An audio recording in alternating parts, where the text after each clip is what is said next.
I actually have a question for you too. So when you guys are dating a girl, or you just got burned by somebody big, and then you see somebody else and you're trying not to judge them, because if you have a red flag, do you still hold them to the same, like you got burned by one person, do you still, like, you know, for the new person, you guys, if trying they to do not hold that something, same bias. yeah. There was a quote that a buddy of mine, Justin Bricker, 2 episodes ago.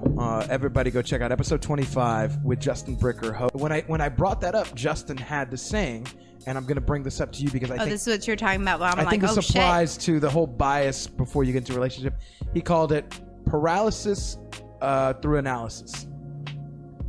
Paralysis through analysis. Interesting. And this applies to like martial arts. If you watch, like, it doesn't matter what you watch, UFC, boxing, right? If you think too much, you become paralyzed because you're now analyzing the situation. You're overly thinking.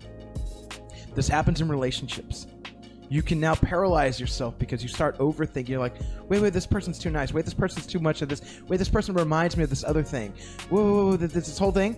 And then you paralyze yourself, and then you can. The extremity of it is you can cut yourself off from that person because you can't ruin a good thing before it happens. Boom. They call this paralysis through analysis. I feel like this is like life-changing, right? Right now, if you know the meme where it's like the chick and she's like really shocked, and then it has like all like the Paragium theory and the fucking the triangles like floating around. You're like, wait, what? Right. This shit really hit. I'm just saying. Paralysis through analysis. So this goes back to: do you create biases if somebody's hurt you? I think there are certain level of biases, but what you can't let it do is you can't let it paralyze you. You have to be aware of it. What you can't let it do is you can't let it stop you from. Can't let it break you, but you can know how to move forward from it. Exactly.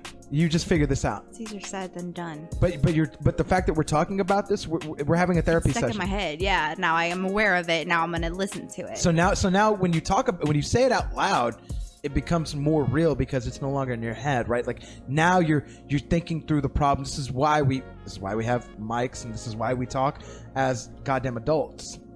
Right? So that way we can think through our problems like goddamn adults. Why the fuck am I paying a therapist $37 an hour? You guys fucking laughing over here. No. You're absolutely right though. And it happens in MMA too. It happens in every combat. So I'm trumping my own self. I'm the reason. I'm the root. You might be the root cause of your own problems.